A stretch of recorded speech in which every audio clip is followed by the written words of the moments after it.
প্রাচীনকাল থেকেই মন্দির পূজা আর্চা নিয়ে ভারতবাসী বরাবর আবেগী। দেবতাদের সম্পর্কে নানা তথ্য জানতেও তারা আগ্রহী। ভারতবর্ষে বহু মন্দির আছে যেখানে লুকিয়ে আছে অনেক রহস্য। পুরীর জগন্নাথ মন্দিরও সেগুলির মধ্যে অন্যতম একটি। এই মন্দিরের পেছনে রয়েছে এমন কিছু রহস্য যেগুলি শুনলে আপনিও শিউরে উঠবেন। পুরী গিয়েছেন অথচ জগন্নাথ দর্শন করেননি এমন বাঙালি পাওয়া সত্যিই কার্যত অসম্ভব। যারাই পুরীর জগন্নাথ মন্দির দর্শন করেছেন তারাই জানেন এই রহস্যগুলি ঠিক কতটা জটিল। এই মন্দির যতটা পুরনো ঠিক ততটাই অলৌকিক এই মন্দিরের রহস্য। অনেক ঘটনা এখানে দেখা যায় যা সত্যি আশ্চর্যের। বিজ্ঞানও এইসবের কাছে অচল। তো আসুন পুরীর জগন্নাথ মন্দিরের এই রহস্যগুলি সম্পর্কে বিস্তারিত জেনে নিই।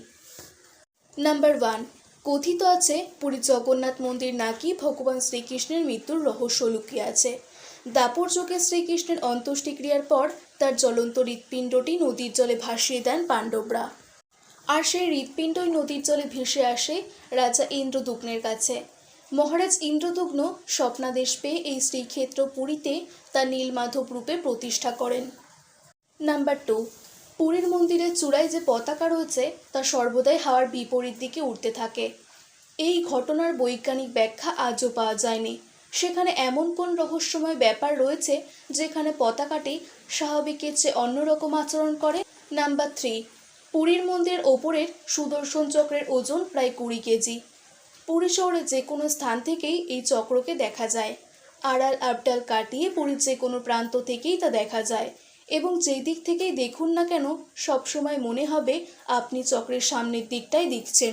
নাম্বার 4, পৃথিবীর যে কোনো প্রান্তে আপনি যে মন্দিরেই যাবেন দেখবেন অনেক পাখির আনাগোনা, কিন্তু পুরী মন্দিরের ওপর দিয়ে আজ পর্যন্ত কোনো পাখি উড়তে দেখা যায়নি।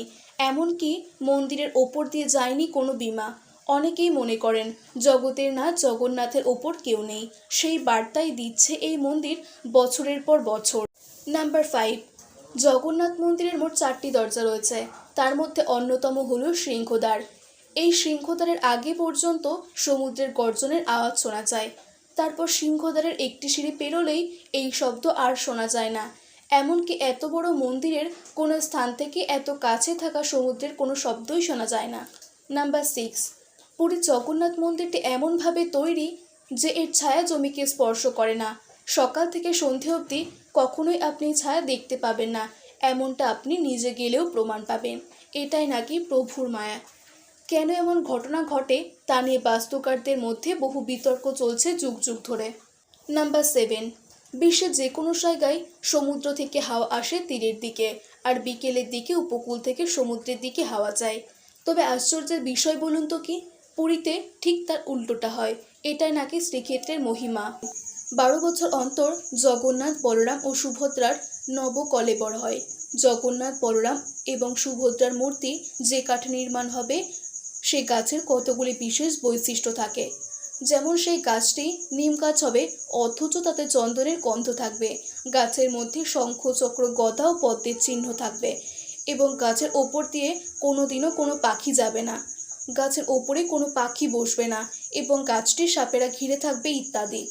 বলা হয় এরকম গাছের সন্ধান স্বপ্নের মাধ্যমে মুখ্য পুরোহিত পেয়ে থাকেন। তারপরেই হয়ে থাকে নবকলেবরের প্রস্তুতি। তো বন্ধুরা, এই ছিল আজকের ভিডিওটি ভালো লেগে থাকলে অবশ্যই লাইক, কমেন্ট ও শেয়ার করবেন। আর এমনই সব দুর্দান্ত ভিডিও পেতে আমাদের চ্যানেলটি এখনই সাবস্ক্রাইব করুন ও পাশের বেল আইকনটিতে ক্লিক করুন।